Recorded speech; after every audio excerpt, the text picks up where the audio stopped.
बिस्मिल्लाहिर्रहमानिर्रहीम। अस्सलाम वालेकुम नाज़रीन, सिंगल लुक में रिपोर्टर्स बेंच आपके सामने कुछ गर्मा गर्म चटपटी सी खबरें लेके हाजिर हैं।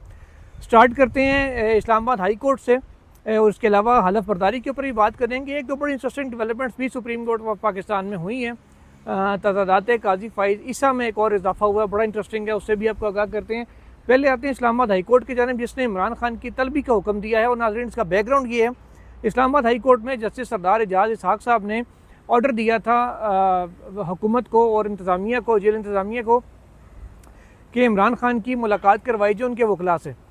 मुलाकात नहीं हो सकी, तब तौहीन अदालत की दरख्वास्त दायर की गई और तौहीन अदालत की दरख्वास्त के ऊपर अब जब समाअत हुई तो उन्होंने कहा, जो मुनव्वर दुगल साहब हैं एडिशनल अटॉर्नी जनरल, उनकी जानिब से बताया गया अदालत को, जस्टिस सरदार एजाज इसहाक साहब को, कि सिक्योरिटी थ्रेट्स की वजह से मुलाकात नहीं करवाई जा सकी। फिर उन्होंने कहा, चलें आप वकला की ऑनलाइन मीटिंग करवा दें, वीडियो लिंक पे मीटिंग उनसे करवा दें, उन्हें जो इंस्ट्रक्शंस लेनी होंगी, जो बात करनी होगी वो कर लेंगे। तो आगे से उन्हें कह दिया गया कि जनाब अब 26वां तरमीम हो चुकी है, लिहाजा आप ऐसा हुक्म जारी करने के मजाज ही नहीं है। इस पर उन्होंने कहा कि अच्छा, आप एक 184(3) में थोड़ी सी पावर्स कर्टेल करके अदलिया की आप समझते हैं कि आप पूरी अदलिया को अपने मातहत कर लेंगे।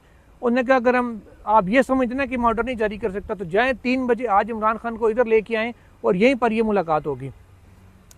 इमरान खान की गिरफ्तारी नाज़रीन आपको पता है सबको पहले 9 मई को हुई थी, जिसके बाद एक पूरा सानिया रूनुमा हो गया था और फिर 11 मई को सुप्रीम कोर्ट ने उनको तलब करके रिलीज़ किया था। फिर उनकी पेशी हुई थी इस्लामाबाद हाई कोर्ट में, उनको ज़मानतें मिल गई थी। बाद में वो 5 अगस्त को गिरफ़्तार हुए थे। इसी तरीके से अब दोबारा इस्लामाबाद हाई कोर्ट से ही क्योंकि वो अरेस्ट हुए थे, तो अब इस्लामाबाद हाई कोर्ट ने ही ऑर्डर भी जारी किया है कि इमरान खान को दोबारा प्रोड्यूस किया जाए। साथ ही उन्होंने ये भी कहा कि मुझे पता है आप इस पर हुक्म पर अमल दरामद नहीं करेंगे, लेकिन उसको भी हम देख लेंगे। अब ये तो अंडरस्टूड है कि मुलाकात शायद करवा दी जाए, लेकिन इमरान खान को जेल से बाहर निकल कर यहाँ किसी भी सूरत नहीं लाया जाएगा हुकूमत की जानिब से, तो बच्चे को पता है। अलबत्ता अब ये देखना है कि मुलाकात के हवाले से क्या पेशरफ्त होती है। हो सकता है हुकूमत टाइम ले ले के जी के कल हम मुलाकात करवा देंगे, आज नहीं करवा सकते, सिक्योरिटी अरेंजमेंट करने दें, इस किस्म की बात करके वो टाल मटोल कर सकते हैं, बात को आगे बढ़ा सकते हैं, आज का दिन कम अज़ कम टाल सकते हैं ताकि कल की कल फिर बाद में देखी जाएगी। तो ये होने के इम्कान भी मौजूद हैं। बहरहाल 3 बजे पता चलेगा हतमी तौर पे कि इसमें क्या होता है। इस वक्त नाज़रीन, ये मेरी बैक पे जो आप देख रहे हैं, ये सुप्रीम कोर्ट की इंतज़ामिया भी यहाँ पे आई हुई है। ये आपको शायद पुलिस एहलकार भी नज़र आ रहे हों क्योंकि ज़रा काफ़ी दूर है। ये वो बुनियादी को की कब्र है या मकबरा कह लें इसको, जिसका कि इफ्तिताह कल होने जा रहा है। खबर ये है कि कल इसका इफ्तिताह होने जा रहा है और चीफ जस्टिस काजी फ़ाइज़ ईसा इसका इफ्तिताह करेंगे। और जो उनको कुछ सुप्रीम कोर्ट की जानिब से हर आउटगोइंग जज को और चीफ जस्टिस को तोहफ़ दे के रुख्सत किया जाता है, यादगारी शील्ड होती हैं, कुछ शॉल्स वगैरह होती हैं, तो वो जो गिफ्ट्स हैं वो उनको हमारे ज़राए बता रहे हैं कि यहाँ पर इस मकाम पर इसके मोनूमेंट के इफ्तिताह के मौका पर ही चीफ जस्टिस काजी फ़ाइज़ ईसा को उनके हवाले किए जाएंगे। इसके अलावा जो मैंने कहा था तजादात चीफ जस्टिस काजी फ़ाइज़ ईसा को भी पॉइंट आउट करेंगे। तो नाज़रीन, खबर उसमें ये है कि चीफ जस्टिस ऑफ पाकिस्तान ने डिनर लेने से इनकार कर दिया था। कहा था कि इस पर क्योंकि पब्लिक मनी से होता है तो 20 लाख रुपए इसके ऊपर खर्च होंगे, तो मैं वो पब्लिक के 20 लाख रुपए बचा रहा हूँ, इसलिए मैं डिनर नहीं ले रहा अपने एजाज़ में। और ये बात उन्होंने लिखी थी और उसको बड़ा प्रोपोगेट करवाया था कि देखिए जी 20 लाख रुपए पब्लिक के बचा लिए।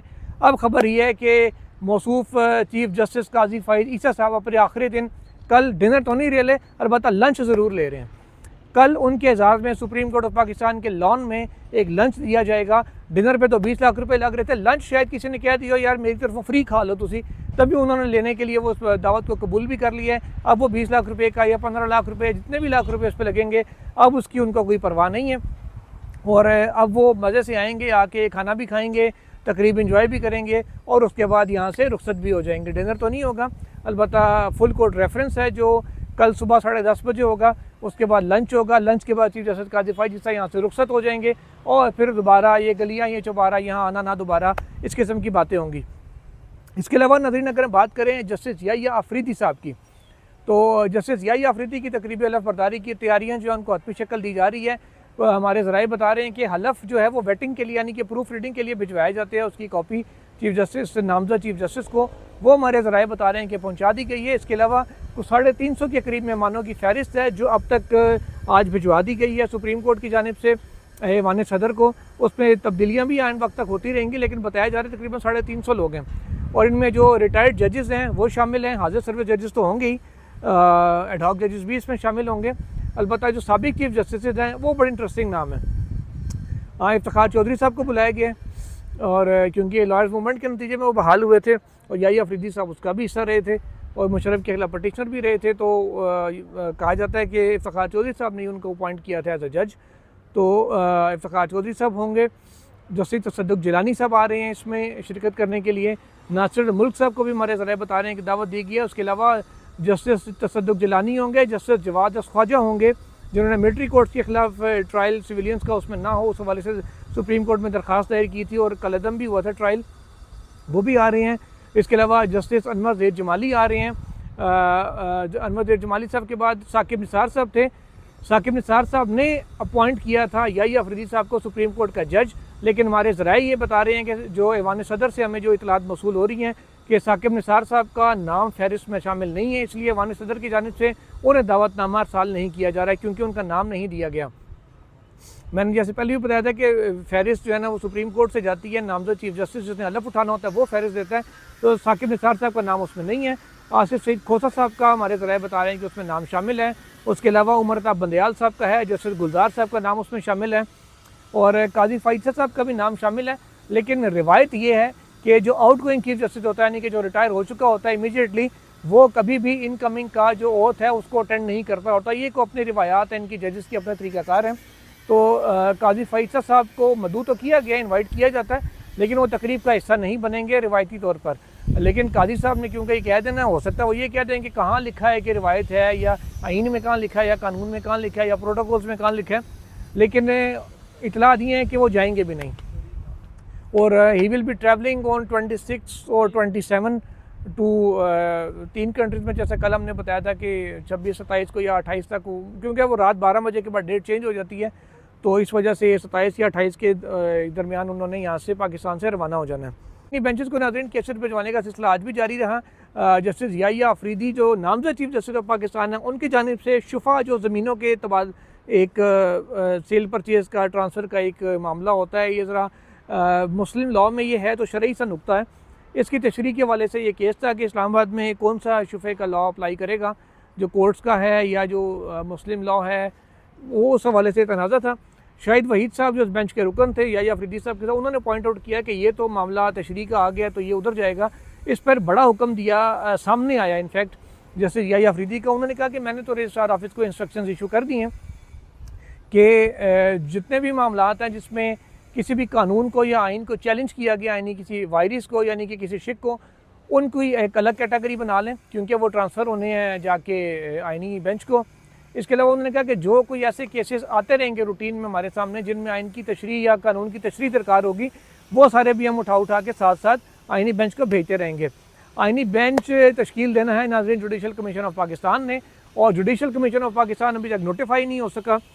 इतलात ये हैं कि कल आज़म नज़ीर तारड़ साहब की मुलाकात हुई है चीफ जस्टिस काजी फाइजीसा से, और वो इस हवाले से कोशिश कर रहे थे कि चीफ जस्टिस काजी फाइजीसा ही नोटिफाई करें जुडिशल कमीशन को, क्योंकि पार्लियामान से नाम मांगे जाएंगे, एक हुकूमती MNA, एक अपोजिशन MNA, एक हुकूमती सेनेटर का, एक अपोजिशन सेनेटर का, कि वो जब नाम आएंगे तो उनकी रोशनी में उनके बाद फिर सुप्रीम कोर्ट नोटिफाई करती है जुडिशल कमीशन ऑफ पाकिस्तान को। तो ये भी देखना है कि कौन से नाम आते हैं और क्या नोटिफिकेशन निकलता है, किसको शामिल किया जाता है। तो लेकिन फिर ज़राए ने यह बताया कि बाद में जस्टिस याहिया अफरीदी की भी मुलाकात हुई चीफ जस्टिस से, और तय ये पाया कि जो आने वाले चीफ जस्टिस हैं जस्टिस याहिया अफरीदी, वो हलफ उठाने के बाद ये प्रोसेस शुरू करेंगे और जुडिशल कमीशन ऑफ पाकिस्तान के सरबराह की हैसियत से पहला इजलास भी इसका वो बुलाएंगे। इजलास में बड़ा इंटरेस्टिंग होगा अगर याहिया अफरीदी साहब मंसूर अली शाह साहब का नाम दे देते हैं कि आइनी बेंच में शामिल किया जाए, इनको भी, मुनीब साहब को भी और बाकी कुछ जजेस को भी।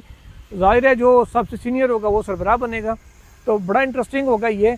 नंबर 1 सीनियर प्यूनी जज कौन होगा। नंबर 2 ये कि मंसूर अली शाह साहब जो आज रात को एमिरेट्स की फ़्लाइट से लाहौर से उम्रे पर रवाना हो रहे हैं अपनी अहलिया के हमरा, 1 नवंबर को उनकी वापसी होनी है, तो वो किस पोजीशन पर स्टैंड करेंगे, सीनियरिटी लेवल क्या होगा, क्या लाहौर हाई कोर्ट की तरह अमीनुद्दीन खान साहब ऊपर आके सीनियर प्यूनी जज बनेंगे या मंसूर अली शाह साहब भी सीनियर प्यूनी जज रहेंगे। ये सारी बातें अब सामने आएंगी हलफ उठाने के नई चीफ जस्टिस की हलफबरदारी के बाद।